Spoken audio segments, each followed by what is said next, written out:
Criminal justice reform has been one of President Obama's major policy pushes. He's the first president to visit a federal prison while still in office. He's also granted clemency to more people than any president in at least 60 years. That includes 231 people on Monday alone. The vast majority, they've been nonviolent drug offenders. So you'd think when Donald Trump takes over the White House and Jeff Sessions becomes Attorney General, assuming he's confirmed by the Senate, that things would change and progress would be rolled back. Well, my next guest says that may not be the case, as Congress could build on the progress that President Obama has made. Bill Keller is the former executive editor of the New York Times, and now he's editor-in-chief of the Marshall Project. Bill, thank you very much for a few minutes. I appreciate it. Glad to be here. Already some cues, though, that the get tough on crime will be one of the hallmarks of the new administration. We've heard this war on drugs, at least the ambit of it from Senator Sessions may be there. Also, the idea of oversight of the police forces on the federal level, that may go away. More privatization of prisons could be in the offing as well. There are some signs that at least what we've seen in the last 8 years will change. Yes, absolutely. I mean, Donald Trump ran on a law and order platform. Jeff Sessions has been an ardent proponent of being tough on crime. And this sort of bipartisan movement that's grown up over the past few years, and it is quite bipartisan, to try to reform the criminal justice system, make it more humane, reduce the number of people we incarcerate, try to make sure that when people are incarcerated, they're actually given some skills so that when they get out, and most of them eventually get out, that they have an alternative to a life of crime.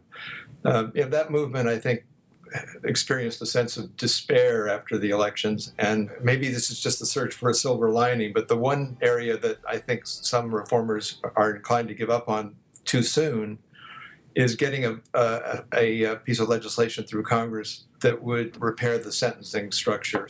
A lot of crimes come with mandatory minimum sentences. The judges don't have the discretion to match the punishment to the crime.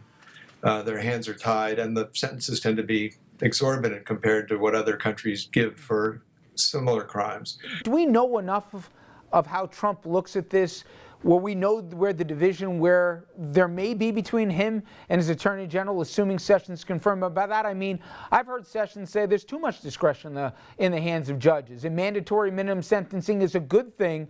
That runs counter to what we've seen in the last 8 years. We'll get into a second some of the bipartisan support to take it in the other direction, but it seems that Sessions wants to go back to the way it was. I think that's right, and we don't know. You never know with Trump. Even if he's declared his point of view on a subject, it might be subject to change the following week. He hasn't been explicit on things like federal oversight of police departments, but Sessions has been very clear on all of those issues, including sentencing reform. The piece of legislation that died in the current lame duck Congress died in part because of opposition from Senator Jeff Sessions. I mean, there is some reason for hope that reformers actually have a stronger hand than they think they do when it comes to passing federal legislation. And in some of those reasons, I use the example, Bill, and you articulated here, but the heroin explosion, I have never seen more people, regardless of where they fall on the political divide. I'm talking about hardened police chiefs to DAs, prosecutors. It doesn't matter if there's an R or a D in front of them. All of a sudden, they know somebody whose kid's addicted. It might be a loved one. It might be someone else. Now, all of a sudden, they're talking about drug courts. They're talking about getting mental health for people that fall in the spectrum that could get the aid.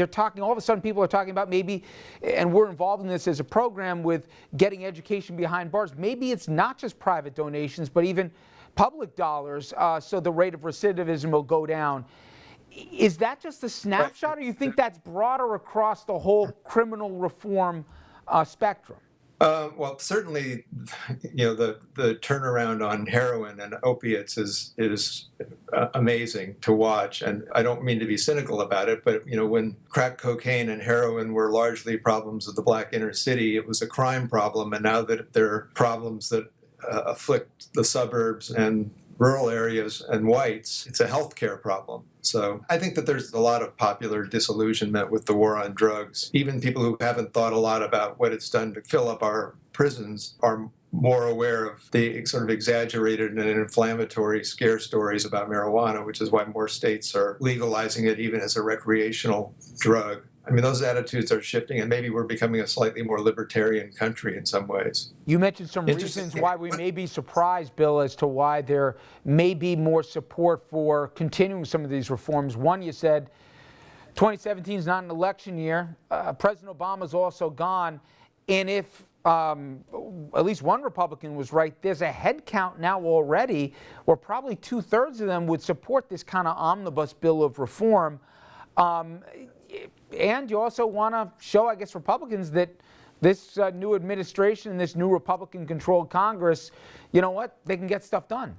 That's really key. I mean, one thing that history tells us is that if the party in power is making things happen and has a sense of progress and energy, they tend to get reelected. And so Mitch McConnell, the Senate Majority Leader, is a smart guy. He understands the political dynamic, and he knows that Americans are fed up and frustrated with the sense that Washington can't do anything. It's just been partisan paralysis for 4 to 6 years at least. And so if he can pass a few bipartisan pieces of legislation, maybe an infrastructure bill, maybe a criminal justice reform bill, that helps the Republicans in the midterm elections and in 4 years. It's going to be a fascinating first 100 days. Bill, I certainly appreciate the time. Thank you so much. Sure, glad to do it. Coming up next, everybody will take a look at some local headlines, so please stay with us.